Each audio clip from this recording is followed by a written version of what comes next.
ಕಳೆದೊಂದು ದಶಕದಲ್ಲಿ ಭಾರತದ ಅವಲಂಬನೆಯಿಂದ ಸ್ವಾವಲಂಬನೆಗೆ ಪರಿವರ್ತನೆಯಾಗಿದೆ ಎಂದು ಪ್ರಧಾನಿ ನರೇಂದ್ರ ಮೋದಿ ದೆಹಲಿಯಲ್ಲಿ ಇಂದು ಹೇಳಿದ್ದಾರೆ. ಮಾಧ್ಯಮ ಸಂಸ್ಥೆಯೊಂದರ ಕಾರ್ಯಕ್ರಮದಲ್ಲಿ ಪಾಲ್ಗೊಂಡಿದ್ದ ಅವರು 2047ರ ವೇಳೆಗೆ ಅಭಿವೃದ್ಧಿ ಹೊಂದಿದ ಭಾರತದ ಕನಸನ್ನು ಸಾಕಾರಗೊಳಿಸಲು ಎಲ್ಲರ ಸಹಕಾರ ಅಗತ್ಯ ಎಂದು ಹೇಳಿದ್ದಾರೆ. ಭಾರತ ಇನ್ನು ಮುಂದೆ ಕೇವಲ ಕನಸುಗಳ ದೇಶವಲ್ಲ, ಅವುಗಳನ್ನು ಈಡೇರಿಸುವ ರಾಷ್ಟ್ರ ಎಂದು ಹೇಳಿದ ಅವರು, ಭಾರತದ ಪ್ರಗತಿ ಅವಲಂಬನೆಯಿಂದ ಸ್ವಾವಲಂಬನೆಯತ್ತ ಸಾಗಿದೆ. ದಶಕದ ಹಿಂದೆ ಮೂಲಸೌಕರ್ಯಗಳ ಸಮಸ್ಯೆ ಇದ್ದು, ಅವುಗಳನ್ನು ಸ್ವಚ್ಛ ಭಾರತ ಮಿಷನ್ ಯೋಜನೆಯ ಅಡಿ ಪರಿಹಾರಕ್ಕೆ ಒತ್ತು ನೀಡಲಾಗಿದೆ ಎಂದು ಹೇಳಿದರು. ಹರ್ ಘರ್ ಜಲ್ ಯೋಜನೆಯಡಿ ಮನೆ ಮನೆಗೆ ಶುದ್ಧ ಕುಡಿಯುವ ನೀರು ಪೂರೈಕೆ, ಆಯುಷ್ಮಾನ್ ಯೋಜನೆಯಡಿ ವೈದ್ಯಕೀಯ ಸೌಲಭ್ಯವನ್ನು ಜನರಿಗೆ ತಲುಪಿಸಲಾಗಿದೆ. ಜಾಗತಿಕ ಮಟ್ಟದಲ್ಲಿ ಭಾರತದ ಉಪಸ್ಥಿತಿ ಅತ್ಯಂತ ಬಲಿಷ್ಠವಾಗಿದೆ. ಈ ಮೊದಲು ಆಡಳಿತ ನಡೆಸಿದ ಸರ್ಕಾರಗಳು ಸಮಾನ ಅಂತರದ ನೀತಿಯನ್ನು ಹೊಂದಿದ್ದವು.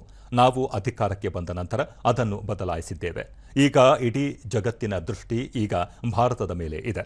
ವಿಶ್ವದ ಜನರು ಭಾರತದತ್ತ ಹೊಸ ಕುತೂಹಲ, ಆಶಯದಿಂದ ಎದುರು ನೋಡುತ್ತಿದ್ದಾರೆ ಎಂದರು.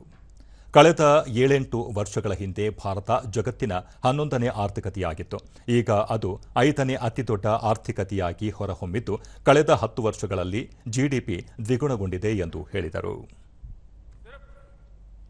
आंकड़ों का बदलना मात्र नहीं है, इसका इंपैक्ट देखिए। 25 करोड़ लोग गरीबी से बाहर निकले हैं और ये 25 करोड़ लोग एक नियो मिडिल क्लास का हिस्सा बने हैं। ये नियो मिडिल क्लास एक प्रकार से नई जिंदगी शुरू कर रहा है। ये नए सपनों के साथ आगे बढ़ रहा है, हमारी इकोनॉमी में कंट्रीब्यूट कर रहा है और उसको वाइब्रेंट बना रहा है। आज दुनिया